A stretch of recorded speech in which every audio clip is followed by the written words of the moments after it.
Hi, welcome to the Model Sports Network. We're going to start off with Jackson interviewing the archery coach. The team is developing very nicely. This year we have 3 teams. We have the elementary team, the middle, and the high school team. And especially we've seen a lot of growth in the elementary team, which is to be expected. The last tournament, they just placed 3rd in and did very well. So they're all improving. We got a lot of new archers. It's only our 3rd season having archery. So many of our archers are brand new, so they're doing very well. All right, what are some of the team goals you have for this season?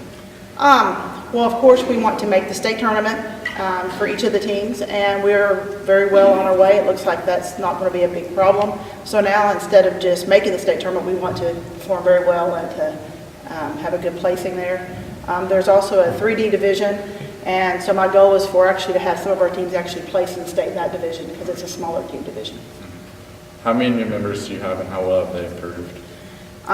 This year we increased by about 18 new archers, and they have improved very well. And so again, it's been logistics trying to deal with now having 62 archers as opposed to 44 archers from 4th to 12th grade, but we're working. It's working nicely. Have you competed in any tournaments, and if you have, how did the team do? Yes, we have competed in several tournaments. There are some 10-meter tournaments that are kind of more individual tournaments, and we've actually those are all individuals, and our archers have really dominated those in the county. And the 10-15 meter tournaments, we've competed in 2 in Lexington, and we have the first tournament we placed. Our high school team placed 2nd, the middle school team placed 1st, the elementary team placed 2nd. The last tournament was a much larger tournament in Lexington, and high school team was 4th out of, I think, 13 teams. Middle school team was 4th out of 17. And our elementary team got 3rd out of 7. So we are holding our own. That's good. Thank you for coming and talking to us about the archery team. Thank you. Thanks, Jackson, for that interview. Now we're going to Nikki for the sports recap. Freshman boys lost against Jackson County, and girls basketball lost against Manatee. Models Victoria Taylor took 1st place in the 100 breaststroke and was 2nd in the 200 free. Models Logan Jackson won the 100 breaststroke and was 2nd in the 50 free. Other top finishers for the Patriots included Olivia Stott, Ethan Housen, Anthony Nasrallah, and Isaac Brown. Model placed 2nd in 3 relays events: girls 200 medley, girls 400 free, and boys 200 medley. Thank you, Nikki. Now we're going to an interview with Uma and Miss B for the dance team. Hi, I'm Uma, and I'm here with Miss B, coach of the model dance team. How are you today? Hey, Uma. Well, I have a few questions for you. So Okay. First, how long have you been teaching dance? I actually started when I was 19 with my sister's middle school dance team, and it was supposed to just be a volunteer thing, and then I ended up loving coaching more than I did dancing itself.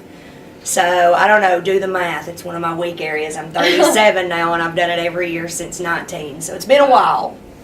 That's impressive. What are some struggles you face when coaching dance?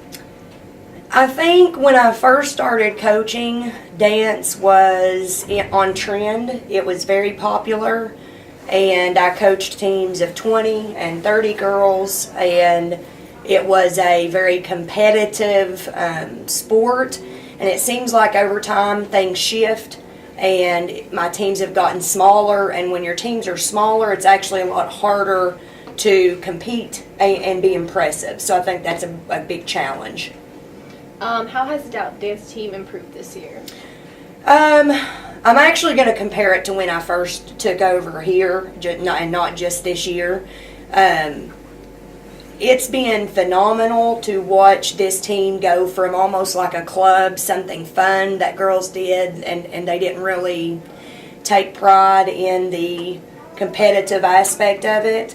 And even though we are small, it has been a joy to watch these girls become true athletes and really develop their skills as dancers. So I would say I'm extremely impressed and blown away with what the team has become and evolved into over the years. Well, you said you were impressed with how they've changed through the years. How do you think their popularity in the school, like how we would see them? I actually every year I expect that it would grow, and I expect more people to come out. And the truth is they actually do, but every year, because of a shift in middle schoolers leaving for a different school in the county, or people transferring in and out, it seems like we gain 4 or 5 new people, but we lose 3 or 4 from the prior year to moves or whatever. So, you know, we've maintained around 8, and at any other school that would be extremely small. But for here, I feel like it's steady and consistent. Of course, I would love for more people to try it, but I'm happy with the group that we have. Okay, well, thank you so much. You're Good luck very this welcome. season. Thank you. Thanks, Emma. Now let's go to Sophie with all the details in Spirit Week. Next week is Spirit Week. Monday is Holiday Pajama Day. Tuesday is Elf versus Reindeer Day. Wednesday is Red and Green, and freshmen and sophomores wear red, and juniors and seniors wear green. And then the last day is Tacky Holiday Sweater Day. Thank you, Sophie. Now we're going to Melanie for This Week in Sports. Hi, I'm Melanie, and this week in sports, December 8th, girls varsity basketball have a home game against Sayre. All on December 9th, boys basketball are playing and hosting the Heroes Classic tournament. Archery will be going to Williamstown for a tournament, and swim will be hosting the EKU relays. December 11th, boys and girls basketball will have a doubleheader at home against Bergen. On December 12th, boys basketball are at Powell County. December 13th, swim will be hosting Henry Clay and Lafayette. December 16th, boys basketball will have a home game against Lee County, and right after that, girls will also be playing home against Tate's Creek. Thank you, Melanie. I'd like to congratulate Logan Jackson for signing to swim with LMN. Thank you. That'll be all.